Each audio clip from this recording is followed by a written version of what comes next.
Hey ladies and gentlemen, welcome back to the channel. As always, it is Nick here, back through your daily crypto news and analysis. And today we are going to be talking about Ripple and XRP, as well as the vast majority of crypto and finance. And guys, today is the FOMC meeting where everyone flocks to Twitter and thinks that they know everything and thinks that they know what FOMC meetings are even about. But listen, as we really kind of look at this, we know that these are big events that could change the overall direction of the markets. We've seen this many times over. Even back in January of this year, we've seen this become a big thing. And even in March, May, June, July, and so forth. So September is the big thing because this gets the summary of the economic projections. We get to know what the Fed is going to do. Are they going to pause? Are they going to hike? We don't know. But I did go over to Twitter about roughly 3 days ago, and I said FOMC meeting in less than 3 days. Very interesting time, and my focus is on what the Fed does next. Because listen, like I've said, if they pause, this could be big. Liquidity has been constricting. Banks are obviously in trouble, and there is a lot of pressure on the Fed. What do you think they do? And I do ask all of you out there, do you think that they pause? What do you think is going to happen? A lot of people are saying they're going to pause. You see pause. And a lot of people were saying pause and print more, pause, raise. There's only a few people that said raise. A lot of people said that it's time to print more money. The question is, are we going to print more money? Because they have been giving us falsified CPI data saying that inflation's down. We could, you're good. Don't worry about the gas prices. Don't worry about the food prices. Don't worry about any of that because they don't include it in their CPI reports. And they tell us that, hey, inflation's down, even though it doesn't include necessities at all. But, of course, one response jumped out to me. And it was by Lady Flame, BXTBI, over on Twitter. And what do you see? They intend to destroy this legacy economy. I could not agree more with this statement. Controlled demolition.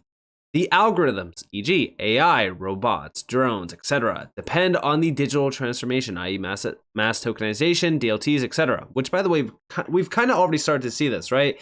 JP Morgan, Citi, all of the big names are also coming out of the woodwork.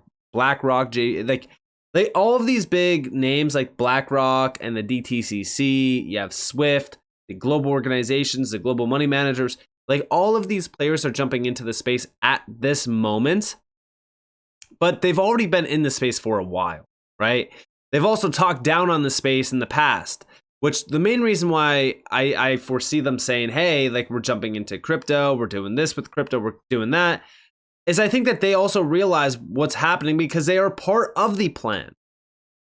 We do see Web3 will rise. Very few are prepared for the event ahead. And I do completely agree with this statement because let's go back here to August 24th. Now, this got posted by Fame21More, XRP Darren. Now, I did include this in a video back around August. The reason why this video stands out right now is because we are getting very close. And when I say that, I fully mean it. Listen closely to this video.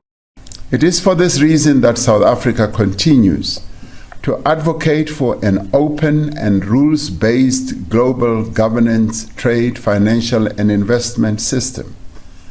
It must be a system that does not depend on the exercise of power or unilateralism, but by advancement of the interests of the peoples of the world. Now, what he's essentially saying here is obviously a level playing field, right? He wants a level playing field. That's what's happening. This is the BRICS expansion. And this statement by XRP Darren is the average schmuck is going to get wiped out. It's a new world order. And, he's right. If you look at things happening right now, what's really happening within the retail sector right now? People are being swallowed up by debt. The big issue is interest rates, right? Some used cars right now, if you go and get a used car and you have to get a loan out for it, the interest rates on it are insane. It's 10+%. Mortgage rates almost hitting 8%. So if we actually look at what's going on here, people are getting swallowed up by interest on debt that they can't afford to pay off. That the days of easy money where you just go out and you get your loan for whatever amount, and all of a sudden it's an interest rate of 3%, you get locked in at 3 or 3% under, right? those days are numbered. Those days are done. Now you're getting hit with, 10+% interest rates. I mean, on a mortgage, 7.5% on 100,000, 200,000, 300,000. That's a pretty big chunk. And we've seen this firsthand. I mean, go back to 2020 to now and compare the home prices. It's wild. And what's funny about this? Like, this is from South Africa, right? Like, we mentioned this on Twitter, and I've included this in a video multiple times as well already, where I was actually talking about, I believe that it's on my media, where I was talking about how this is all coordinated, right? Like, this is a coordinated collapse of the financial system to usher in the new CBDC system. I've mentioned this 100 times already on this channel because this is what's happening, right? Like, South Africa's leader has, they already confirmed what BRICS are doing. They've reached an agreement with the expansion. And I've included this, like I've said multiple times, because what we are seeing is a complete realignment of our system. And this is going to truly wipe out the average individual, right? And this is going to be a big, big change. Because what's going to happen is, well, the days of free money are done. We're going to see a level playing field globally, which, by the way, I do believe that Ripple has been a part of since day one. Here you guys have from January of 2020.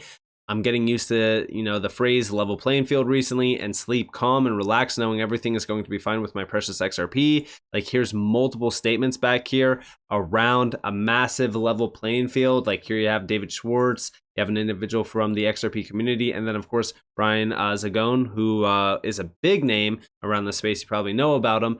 But they've all been talking about the level playing field, and it's been a thing since forever ago, since going back to 2018, 2017. And here you have from October 2017, Ripple and the Gates Foundation. I know that it is a touchy foundation, right? Like, this is something that a lot of people don't agree with. But listen, Ripple has been entrenched within the elite system forever now. They have been working with the elites. They have been, I'm telling you right now, there is not a company in this space that has been more chosen than Ripple. Ripple has been working with these people forever, and it's all about leveling the playing field. This is crucial to understand because it's all a part of the internet of value. And this is what I mean by you need to pay attention to these old connections because they are still so crucial today. And it's all about leveling the playing field. And what are we seeing right now? What is the big thing that we are seeing right now? All the big banks, all the big organizations, all the big asset managers, they are all flocking to crypto. They are all launching and trying to experiment with tokenized deposits and this and that. At the same time that CBDCs are launching everywhere around the world. Like, do you honestly think that this is all by, coincidence? Like, look at what's happened in the last 3 years alone. Now we're coming up on 4 years. Since the pandemic, we have seen the digital revolution accelerate it more than ever before. And also, as we look at debt, right, we see here, breaking news. In the first half of 2023, global debt increased by $10 trillion.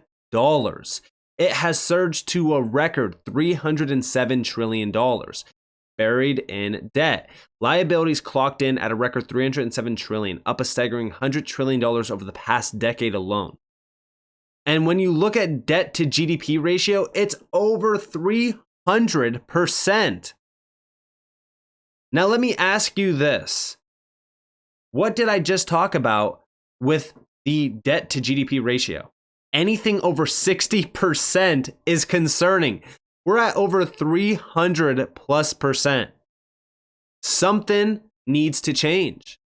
We see here, since the debt ceiling crisis came to an end, the US has added $33 billion in debt per day. The US paid nearly $3 billion per day of interest expense. Debt service cost hit its highest level since 2009. The US has paid an additional $150 billion of interest. The US deficit has jumped over $300 billion. The US federal tax receipts now down 8.4% on the 12-month basis. Trillions of dollars of debt are being issued at 5% plus interest rates, nearly double the recent low. This is what I mean, right? Like, interest rates are swallowing up individuals taking out loans and getting themselves into debt. Interest expense will soon be our biggest expenditure. Is the debt ceiling crisis really over? And no, it's not. It's just beginning. We do see, even in real terms, interest on US debt is rising at its fastest pace in history. As more debt is issued at higher rates, it's only getting worse. All as spending is skyrocketing. What's the game plan here? And this is what I mean. Stop spending on things that are not necessities. I'm being like, this is not the time to be spending your money freely, especially getting yourself into debt. Debt is one of the biggest killers right now. And we just recently seen student loan, right? Student loan debt resume. Payments on student loan debt is now live, right? Like, people have to keep up with student loan debt. They have to keep up with mortgage. They have to keep up with the car payment. They have to keep up with utilities, food, this, that. Like, at some point in time here soon, the retail sector is going to get swallowed up.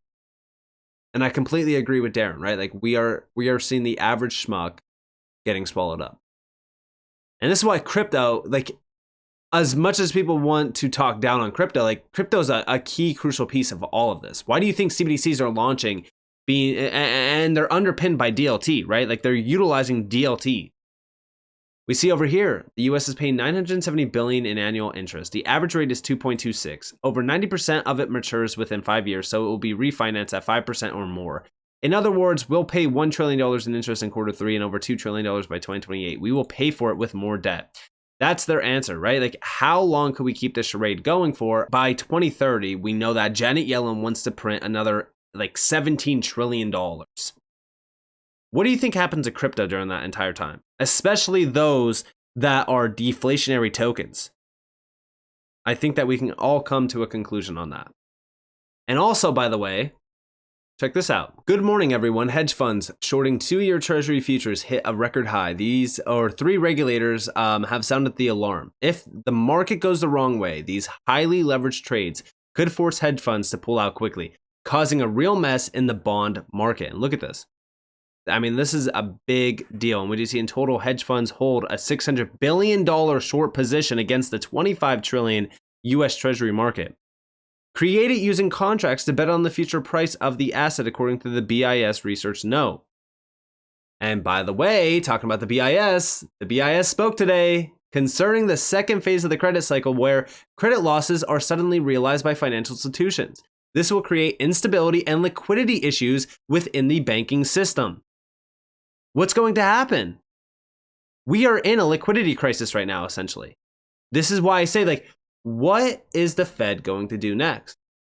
And by the way, talking about the BIS, they're saying instability, liquidity issues within the banking system. What are they planning on doing? Oh yeah, that's right. Here's September 12th. Breaking news. The BIS is testing central bank digital currencies directly settling on central bank balance sheets. All part of the reset. While many CBDCs, such as the European Union's proposed digital euro, would use banks and other payment providers to link between central banks and ordinary users. They are getting ready. I want you, like, this is what I mean by you need to focus on the things that are outside of the norm within this space, right? Because the global financial world right now is crumbling, and it's been crumbling for a while. I mean, the Ponzi scheme of fiat currency itself has been collapsing ever since the introduction of the Fed, right? And now we question, what's going to happen next? Well, they want to reset the system. They want to usher in the digital society, CBDCs. I mean, like, DLT and blockchain are crucial to this. And that's why I say, like, most of the people are asleep at one of the most crucial times in history. You have people still leveraging debt, leveraging credit, at a time where interest rates are just not healthy at all. I mean, a lot of people out there that are, you know, taking the loan out for the mortgage, taking the loan out on the new car that they don't need, they are going to get swallowed up. They are. That is why being in the space and understanding what's actually happening and being ahead of the game is so crucial right now. So with that being said, I hope that you guys enjoyed this video. If you guys did, definitely leave a like, subscribe, turn notifications on if you guys want more free content. You guys are more than welcome to follow me on Twitter and join the free Discord in the description below. And with that being said, guys, it's been Nick. Peace out.